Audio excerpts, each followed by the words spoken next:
El Padrino 1 es una de mis películas favoritas, y eso hace que en consecuencia la trilogía del Padrino sea mi trilogía favorita. Y realmente la primera parte me resulta tan perfecta en todos sus aspectos que no puedo hablar de esta película sin que me brote el fanatismo en cada palabra. En este primer video de 3 voy a emplear todo el amor que siento por esta película para hablar de la evolución de personajes. Tanto este como los otros dos videos van a contener spoilers, así que si no has visto El Padrino, aparte de que no entiendo qué estás haciendo con tu vida, prefiero que la mires y luego vengas a escuchar este análisis. Como ya es costumbre en estos videos, voy a empezar por el personaje cuya evolución marca el rumbo de la historia. Y es que, en mi opinión, me parece que pocas películas han llegado a presentar un tratamiento de personajes similar a lo que sucede con Michael Corleone durante las 3 películas que protagoniza, dirigida por Francis Ford Coppola y guionadas por él y Mario Puzo, el autor de la novela original. Es cierto que inicialmente su protagonismo se camufla tras la figura de Don Vito, quien parece ser el centro de toda esta historia, porque la película se llama El Padrino y él es el padrino, pero pronto todo empieza a girar alrededor del joven Mike, uno de los hijos de Vito, un individuo consciente de la familia a la que pertenece y del negocio que llevan, aunque no tiene intenciones de participar en sus movidas. De hecho, en el libro se menciona cómo él y Kay, su pareja, tienen la intención de cortar lazos totalmente con sus respectivas familias. Esto en la película no lo sabemos, pero está claro que Michael Corleone empieza siendo un individuo muy distinto al resto de su sangre, metida en el lado más turbio de los negocios. Héroe de guerra, estudiante universitario, alguien que no tenía intenciones de mezclarse con los asuntos de la mafia. Sin embargo, al mismo tiempo que demostraba no querer involucrarse, se lo veía también como el mejor capacitado para hacerlo. Mucho más juicioso que su hermano Sonny, mucho más inteligente que su hermano Fredo, era inevitable que si las circunstancias lo meritaban, si la cosa se ponía jodida tal como terminó sucediendo, él iba a verse empujado a involucrarse en los asuntos de la familia. Y así fue, efectivamente. Luego del atentado contra su padre propiciado por Sollozzo, apodado el Turco, y luego del encuentro con su cómplice, el capitán McCloskey, el cual le dejó un lindo recuerdo en la cara, se ofreció para ejecutar las medidas necesarias para que dejara de cernirse sobre ellos esa nube peligrosa que era Sollozzo y su exigencia para que la familia lo apoyara en el negocio de las drogas, algo a lo que Don Vito, el jefe de la familia, se negaba rotundamente. Mike se ve movido a entrar en este mundo, principalmente porque entiende que la muerte del Turco es la única manera de garantizar la seguridad de su padre y de su familia. Entiende también que tiene que ser él quien ejecute la acción, ya que todos saben que Mike no forma parte de los negocios y por lo cual no existirían demasiadas sospechas. Nadie imaginaría que se dispondría a asesinarlos. En base a ello es que Michael acepta ir a negociar en representación de su familia para llegar a un acuerdo con Sollozzo, lo cual no es más que una oportunidad para acabar con la vida del Turco.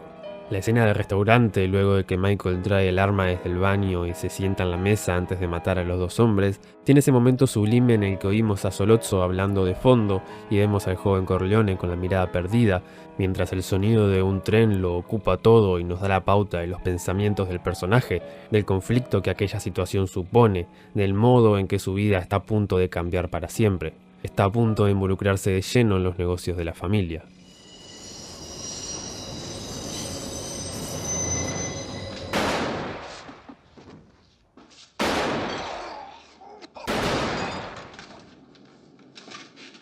A partir de entonces el personaje va a ir convirtiéndose más y más en una figura como la de su padre, en un don de pie a cabeza. Sin embargo, su camino parece el invertido al de Don Vito, quien se vio obligado a marchar de Italia a Estados Unidos para huir de la muerte, alejándose de sus raíces para construir una nueva vida. Michael se va de Estados Unidos a Italia. La cuna del sueño americano es ahora para él un lugar peligroso, y el pueblo de que su padre tuvo que huir antaño, al igual que muchos otros refugiados, es ahora su lugar seguro. El mundo de Michael es América, pero aquel periodo de refugio lo encontró de buena manera, especialmente con el encuentro de Apolonia, una joven hermosa que se roba todas las intenciones de Mike. Por primera vez en la película lo vemos ejerciendo su posición de respeto, su investidura Corleone, accediendo a los permisos de la familia Vitelli mediante un comportamiento y unos modales dignos del hijo de Don Vito, destinado a heredar el imperio criminal más poderoso de Nueva York. Quizás algo sutil, pero ese carácter y esa postura es lo que le permite a Mike acercarse a Polonia a través de su familia, ese respeto que es capaz de transmitir con una simple mirada. Sin embargo, el amor dura poco. Cuando Polonia muere, todo se arregla para que Michael vuelva a su país y comience a hacerse cargo de los negocios de la familia. En este punto ya es un hombre muy distinto al que vimos al inicio de la película. Toda la crisis atravesada por culpa de Sollozzo ayudó a que se convirtiese en lo que vemos a partir de ahora, que tome las riendas de la familia luego de que su padre decidiera retirarse y ceder el mando, y que se imponga con suma autoridad ante quienes van en contra del progreso de los suyos. Michael llega a este punto no solo porque las circunstancias de la vida lo pusieron ahí, sino porque se trató de alguien capaz de desempeñar ese rol. El hermano mayor de Michael, Sonny, cuando tuvo que hacerse cargo de los negocios de la familia luego del atentado contra su padre, quien no murió pero quedó incapacitado para seguir estando a cargo durante un tiempo, no duró demasiado y vio su vida terminada por culpa de su conducta, sus impulsos y su manera de encarar la guerra contra las otras 4 familias de Nueva York.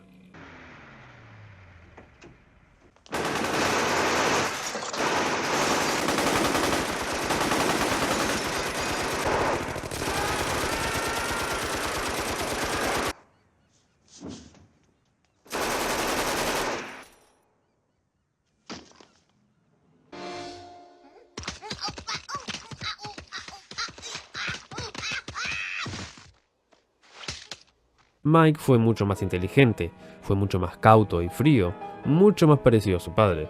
Desde el primer momento, aunque se muestra como el menos interesado en los negocios familiares, se lo ve como el más capaz para llevarlos a cabo. Así, tanto por las circunstancias como por sus propias características, Michael termina esta película del modo en que lo vemos, alguien que en sus zapatos encarna el mismo respeto que en su momento supo tener Don Vito Corleone. Parte de la evolución de Mike podemos también apreciarla en relación a su vínculo con Kay, el personaje de quien vamos a hablar a continuación. Aunque parece alguien dentro de todo secundario, la relevancia de Kay es muy grande, porque sirve hasta cierto punto como vara con la cual medir el modo en que la conducta de Michael se va modificando a lo largo de toda la trilogía. Hay algo que en el libro se hace más evidente, aunque en la película igualmente un poco se deja ver. Y es que Kay viene un poco a representar lo que somos nosotros como espectadores, quienes estamos por fuera del mundo de las familias mafiosas y vemos todo aquello desde el desconocimiento. Su inocencia y curiosidad inicial ante lo pintoresco de aquellas personas le hacen preguntarle a su pareja quién es este, por qué esto es así, qué pasó con tal, cuál es esa historia, etcétera, etcétera. Está ahí para hacer las preguntas que nosotros desde fuera de la ficción querríamos hacer. Del mismo modo, ese mundo que se le hace en un principio tan colorido y alegre, va mostrándole poco a poco sus verdaderos atributos. El mundo de los gángsters está lleno de violencia, de dolor y de sangre, y eso no termina de coincidir con un matrimonio feliz. Kay empieza a ver esto luego del atentado contra Vito, momento en que Mike naturalmente tiene que permanecer más tiempo cerca de su familia y por tanto no tiene mucho tiempo para su pareja.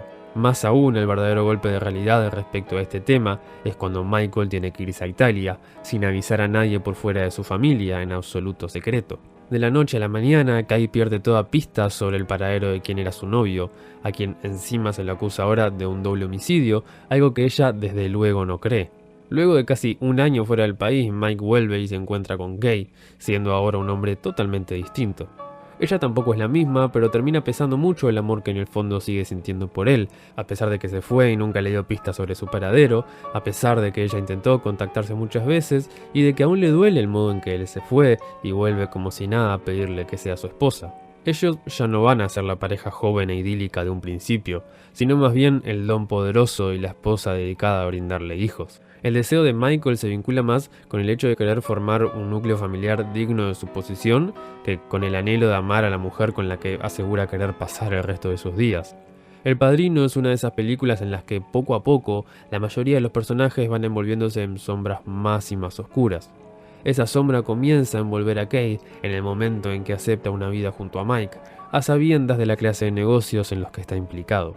A pesar de todo, ella no es completamente consciente del tipo de hombre que es su esposo hasta el final de la cinta. La película culmina en el momento exacto donde Kay entiende que está casada con el Padrino, con el hombre más poderoso de la mafia.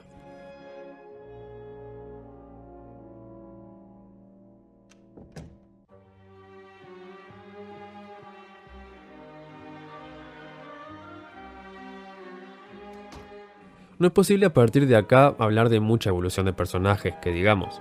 Podríamos mencionar a Connie, la menor de los Corleone, que pasa de ser una mujer sumamente feliz a una persona atemorizada y sometida por la violencia de su marido.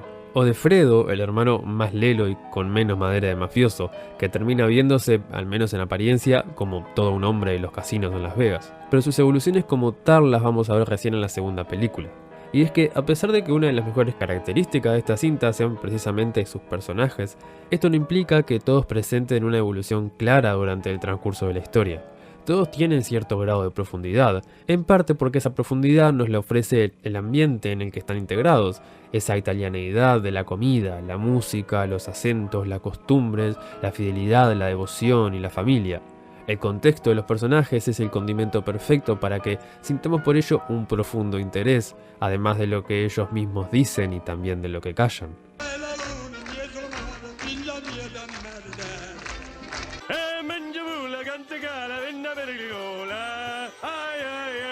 Pero de cualquier manera hay que hablar de alguien más.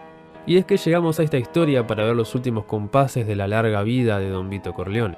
Para cuando la película empieza, los mejores años de Vito ya pasaron hace rato.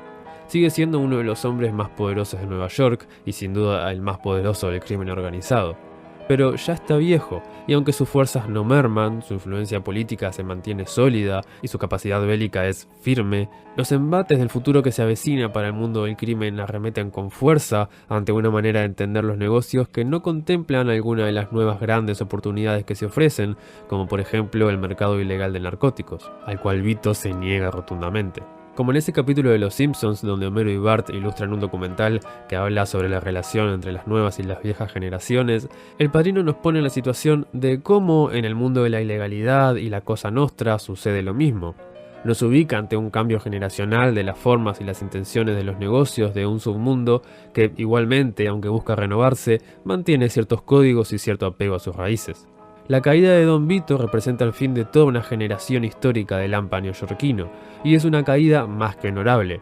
Esto porque, aunque deja paso a su hijo para hacerse cargo de la familia mostrando cierta debilidad, en el sentido de, bueno, ya no puedo más con este negocio, ya estoy viejo, lo hace moviendo los hilos necesarios para que luego de muerto se haga efectiva la venganza contra los asesinos de su hijo Sonny. En aquella reunión con el resto de líderes de la mafia, cuyo fin era finalizar la guerra entre las familias, Vito renuncia a vengar a su hijo y jura que no será él quien rompa la paz acordada en aquel encuentro. En el libro se da a entender luego de forma un poco más directa, aunque en la película uno lo tiene que deducir, pero básicamente Vito tuvo en mente que sería Michael el heredero de su imperio, y que sería él quien llegado el momento se cobraría las vidas de los asesinos de Santino, demostrando cómo era capaz de estar 10 pasos por delante del resto y demostrando por qué era el capo más poderoso de todos. Vito, antes de morir, había orquestado la mayoría del plan que se iba a llevar la vida de todos los líderes de las familias mafiosas de Nueva York. Un plan que sería completado y ejecutado magistralmente luego por su hijo Michael. Así, para el personaje de Vito, la película supone en realidad el fin de su propio arco, y vemos tanto el momento donde empieza irremediablemente a desligarse de los asuntos de la mafia, como el momento donde muere y el momento donde finalmente tiene lugar su venganza, lo cual es a su vez el bautismo de Michael como el nuevo gran capo del crimen organizado. El tema de Vito Corleone vamos a cerrarlo cuando hablemos de la segunda película. De quienes quedaría hablar respecto a una evolución, como ya dije, serían Connie y Fredo, pero va a haber más espacio para plantear su desarrollo también cuando hagamos el video de la segunda parte. Por ahora el centro de todo esto es Michael, y lo va a seguir siendo porque toda esta trilogía no es más que una tragedia la cual gira en torno a este personaje, y cómo se va condenando cada vez más y más a una vida de poder, pero también de tristeza y soledad.